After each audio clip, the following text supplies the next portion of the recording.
Y antes de irnos al último corte a comerciales, estábamos hablando de Venezuela y vamos a volver a este país. En la nación aumenta la preocupación por el protagonismo que ha cobrado el Tribunal Supremo de Justicia, específicamente la Sala Constitucional, a la que Nicolás Maduro acude frecuentemente cuando la Asamblea Nacional, de mayoría opositora, busca corregir el retroceso en el que, según ellos, está sumergido en el país.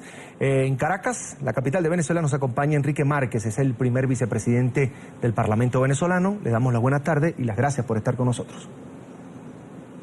Muy buenas tardes y muchísimas gracias a ustedes por esta oportunidad que me dan de interactuar con tanta gente que sé que lo sigue día a día a ustedes en su trabajo comunicacional que tanto admiramos. Bienvenido, diputado. De acuerdo con la Carta Magna, con la Constitución, ¿Maduro puede realmente reducir el periodo de la Asamblea Nacional cuando la eligió el pueblo venezolano a través de esa figura de la enmienda?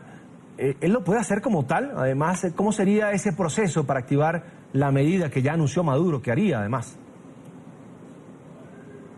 No, el presidente de la República pudiera intentarlo, pero necesitaría que esta enmienda propuesta por él en Consejo de Ministros contara con el voto popular favorable.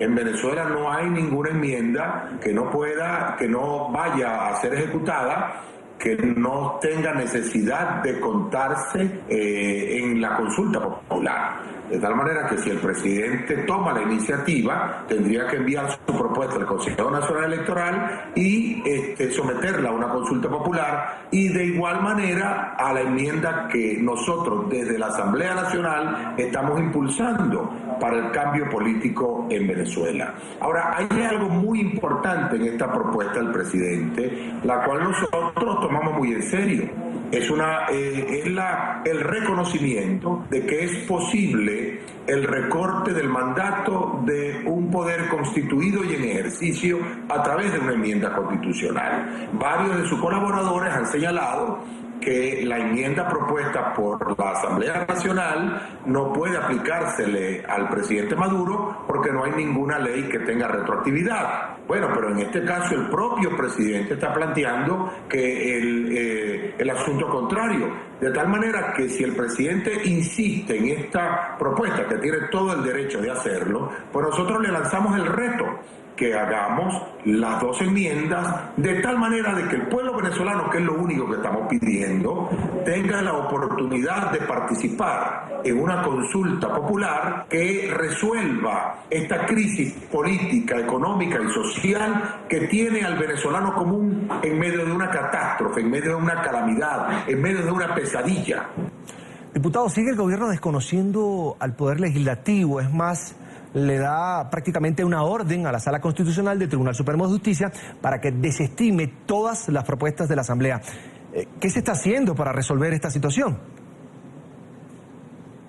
Mira, nosotros hemos dicho y lo ratificamos a través de esta vía que el presidente de la República, Nicolás Maduro, le ha declarado la guerra al pueblo venezolano. Porque ese pueblo que votó el 6 de diciembre por generar un cambio político, por tener una mejor condición de vida, se encuentra hoy frente a un gobierno que bloquea las iniciativas que la mayoría del pueblo a través de la Asamblea está impulsando. Y las bloquea utilizando al Tribunal Supremo de Justicia, las bloquea utilizando al Consejo Nacional Electoral, en la intención, en nuestra humilde opinión, de generar violencia, de generar desasosiego. Nuestras propuestas legislativas buscan el diálogo, buscan el encuentro, buscan la reconciliación. Y te confieso, y les confieso a quienes nos ven, que nosotros de la Asamblea nos hemos cuidado de que nuestras propuestas lleguen al Ejecutivo para escuchar sus planteamientos. Pero ha sido imposible hasta ahora. De tal manera que nosotros perseveraremos en este camino de legislar, de acompañar al pueblo en el sufrimiento que está teniendo, en conocimiento de que este bloqueo que el presidente de la República, a través del Tribunal Supremo de Justicia, ha ejecutado contra la Asamblea no es eterno. Y nosotros lo que buscamos, como he dicho antes, es que esta crisis política que ha sido generada por el gobierno luego de nuestra victoria en la Asamblea sea dirimida de nuevo en una consulta popular que dé de una vez por todas al pueblo venezolano la posibilidad de construir un mejor futuro. Ahora, diputado, la oposición ha tomado una vía democrática, totalmente constitucional, para sacar a Maduro del poder. Hablo del referendo revocatorio y, sin embargo, el Consejo Nacional Electoral no lo activa. Supongamos que el CNE sigue diciendo que no. ¿Qué van a hacer ustedes entonces para cumplirle además a sus electores? Mira, el CNE es un brazo ejecutor de la política del gobierno y eso es una de las calamidades que está atravesando la democracia en Venezuela, que no hay separación de poderes. Es un llamado a todo el continente para que no permitan que en sus países ocurra algo como esto que nos ha ocurrido a nosotros. De tal manera que sí preveemos que el CNE intente obstaculizar el referéndum revocatorio, que dicho sea de paso es un derecho constitucional de todos los venezolanos de opinar en cuanto a la gestión del presidente actual. Sin embargo, yo te debo decir que no creemos en la Mesa de la Unidad Democrática y en mi partido, Un Nuevo Tiempo, que este bloqueo pueda ser eficiente. Recordaremos que el año pasado, cuando estábamos aspirando a que se hiciera la elección parlamentaria, que era un mandato constitucional, tuvimos inclusive que hacer una huelga de hambre. Se recordarán que los presos políticos, Leopoldo López, Daniel Ceballos y otros, tuvieron que declararse en huelga de hambre para que el Consejo Nacional Electoral convocara o fijara la fecha de las elecciones. En este caso, sabemos que el Consejo Nacional Electoral va a ser un obstáculo, pero le aseguramos a la opinión pública internacional y al pueblo venezolano que generaremos los mecanismos de presión necesarios para que en este caso el gobierno no pueda salirse con la suya y que ese referéndum, donde nosotros no estamos pidiendo realmente ninguna ventaja, no estamos pidiendo que nos regalen un voto, no estamos pidiendo absolutamente nada, sino un conteo de la voluntad del pueblo se lleve a cabo durante este año de tal manera de darle eficiencia política y que luego de este vayamos a una elección presidencial donde el partido de gobierno podrá presentar a su candidatura, la que quiera, en función de poder aspirar a la reelección. Pero nosotros también, por supuesto, estamos convencidos que le resultará muy difícil porque la voluntad de cambio del pueblo venezolano está más que demostrada. Diputado, pero ¿cuáles podrían ser esos mecanismos? Hemos visto cómo poco a poco la gente en las calles ya comienza a ser pesimista sobre los resultados que esta asamblea que ustedes lideran, la oposición, puede ofrecer a la problemática y a su necesidad de cambio en el país. Es muy malo que el gobierno busque precisamente que el pueblo venezolano pierda la fe en la democracia. Es muy negativo. Porque cuando el pueblo pierde la fe en la democracia y en la constitución de su país, entonces no quedan salidas en paz y en tranquilidad y en convivencia, sino que se activan otros resortes, que en este caso el resorte de la violencia es el que el gobierno está buscando que se active para tener una especie de épica a su favor. En este caso nosotros nos negamos a esta posibilidad y estaremos trabajando muy pero muy fuertemente con todos los mecanismos de presión nacionales en función de generar la presión social necesaria sobre el Consejo Nacional Electoral y sobre el gobierno para realizar el referéndum revocatorio y para aprobar la enmienda constitucional que estamos presentando durante los próximos días, y también presiones internacionales.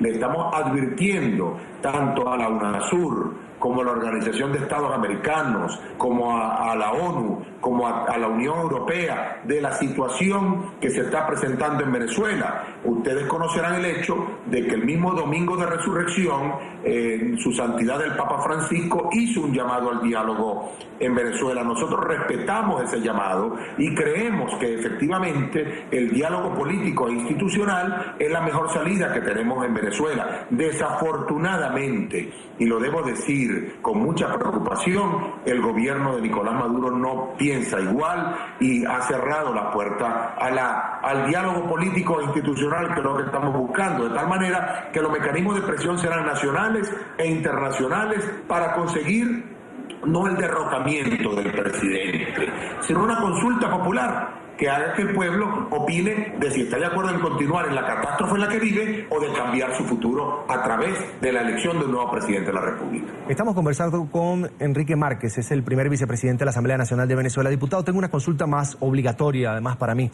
¿Qué ha pasado con esos proyectos de ley de bonos de cestatiques, bonos alimenticios para pensionados, con la ley además que le otorga propiedad a los beneficiarios de la misión vivienda? Le pregunto, ¿el gobierno sí prestó atención a estos temas? Mira, nosotros aprobamos ya esos dos proyectos a los cuales tú te refieres. El primero, un bono especial en la pensión de los jubilados, en la pensión de las personas de tercera edad, que es muy importante porque en Venezuela sobrevivir es casi una aventura. Y en el caso de los pensionados no les alcanza la pensión ni siquiera para los medicamentos cuando los consiguen. El gobierno no se ha pronunciado acerca de si avalará con su ejecútese esta ley o no. Igualmente con la ley asociada a la reivindicación de la propiedad privada de los beneficiarios de la misión vivienda, que apenas fue aprobada el día de ayer y sobre la cual el gobierno tendrá que pronunciarse. Ahora, yo quisiera ver cómo el gobierno va a explicar el no respaldar iniciativas como esta, que lo que buscan es consolidar un beneficio para el pueblo, de tal manera que nosotros continuaremos en la legislación, tanto política como social, en función de demostrarle al pueblo cuáles son nuestras intenciones. Este periodo de 3 meses, de 100 días que hemos tenido en la Asamblea, lo hemos utilizado también para mostrarle al pueblo venezolano que hay un sector político, el de la alternativa democrática, el de la unidad, que tiene planteamientos concretos que permitirán desarrollar el país. Y durante estos meses no nos vamos a detener, pese a la intención de bloqueo por parte del Ejecutivo, del Gobierno y del presidente Nicolás Maduro. Vamos a continuar y esperamos que el Gobierno entienda que debe iniciar un diálogo institucional con la Asamblea, como ocurre en todos los países. Cuando el partido de gobierno pierde la mayoría en el Parlamento, sencillamente se obliga a la negociación, a la conversación, al diálogo político para poder continuar desarrollando sus propias políticas al frente del Ejecutivo. Eso ocurre en Estados Unidos, en Chile, en Colombia, en Argentina, en todos lados. En Venezuela eso se ha convertido en una tragedia porque el presidente Maduro y su gobierno intentan desconocer esa realidad, intentan sencillamente impulsar la violencia como una práctica dentro de la política del gobierno. Bien, es Enrique Márquez, el primer vicepresidente de la Asamblea Nacional de Venezuela, dirigente además del partido opositor Un Nuevo Tiempo. Gracias por acompañarnos esta tarde aquí en NTN 24.